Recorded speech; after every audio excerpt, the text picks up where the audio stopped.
l'Amérique latine a été depuis fort longtemps un de nos alliés privilégiés. Bien sûr, avec la personnalité qui est une sommité dans le domaine de la psycholinguistique d'une petite enfant d'Evello, Cabrero Parra, qui est, on peut dire, franco-colombien.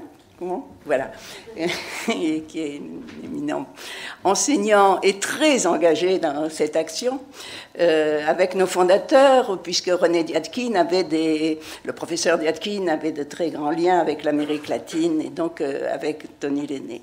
Donc, d'abord, nous avons des liens avec le Mexique, le Brésil et la Colombie avant même cette implication d'Evello, car la Colombie, il faut que tout le monde le sache, est tout à fait à la pointe du travail pour ce qui est des bibliothécaires. Elles sont écoutées, respectées. C'est vraiment pour nous, avec l'intermédiaire de Geneviève Pape d'ailleurs, un lien qui a été tout à fait important pour ce travail que nous faisons.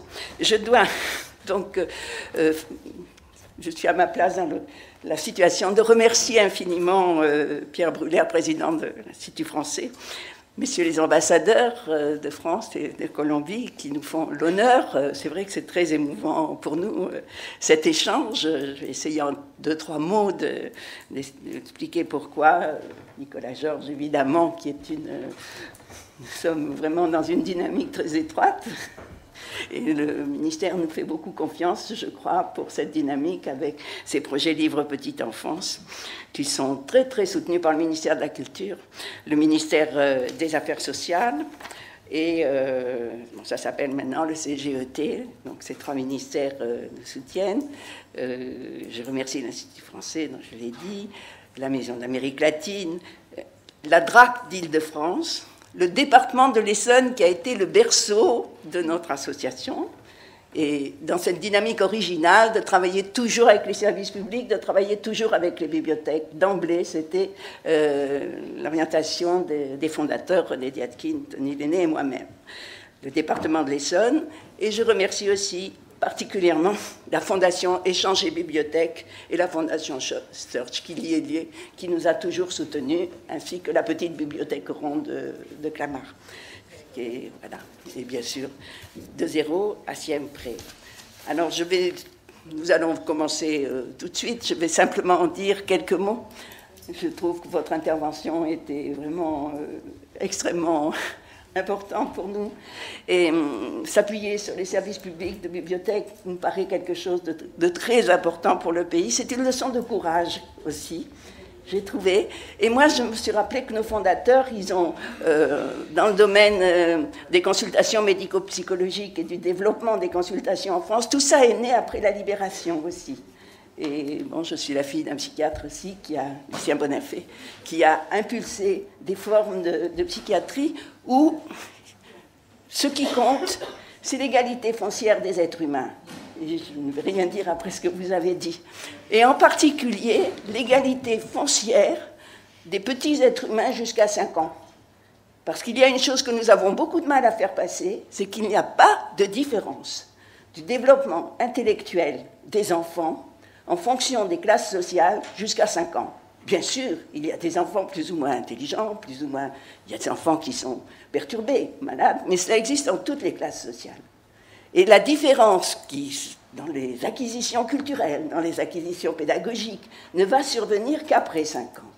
Donc cette égalité foncière, cette race universelle, le monde dont vous parlez, la petite enfance et les parents aussi, les familles qui reprennent avec une sorte de passion, d'enthousiasme, les compétences dont Evello parle si bien, les compétences linguistiques, les compétences intellectuelles, et nous allons donner des exemples qui montrent l'intelligence culturelle des bébés sur lequel nous nous appuyons. Donc depuis les années 79-80, conditions d'apprentissage de la langue écrite, un colloque mondial qui a été très important, nous travaillons dans de petites expériences, mais avec l'immense réseau du service des bibliothèques et des personnels de la petite enfance, il y en a beaucoup ici, nous travaillons ensemble.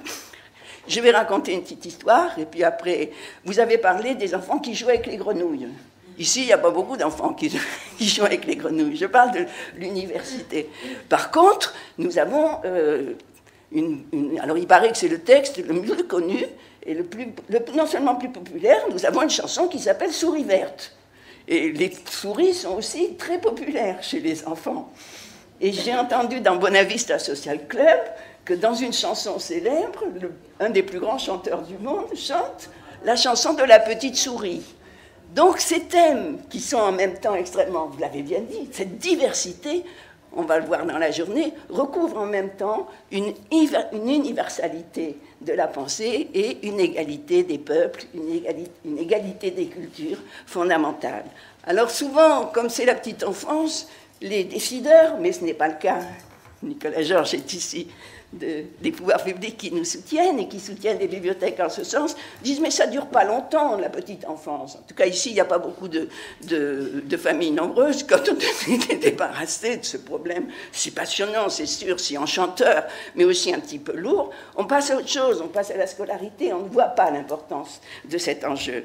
Et donc je pense aussi, alors je vais un peu faire l'éloge de la France. Le photographe Salgado dit qu'il est venu en France parce que c'est le pays d'une troisième, avec Cartier-Bresson, le pays d'une voie propre de la démocratie dans le monde. Et je trouve que nos deux pays sont des images, cette année, et des images de montrer justement ce que c'est vraiment, comme vous l'avez si justement dit, qu'il y a un seul peuple, qui est le monde, et que c'est universel, et qu'à 10 000 kilomètres, comme tu dis, de projets, nos projets s'enrichissent l'un de l'autre.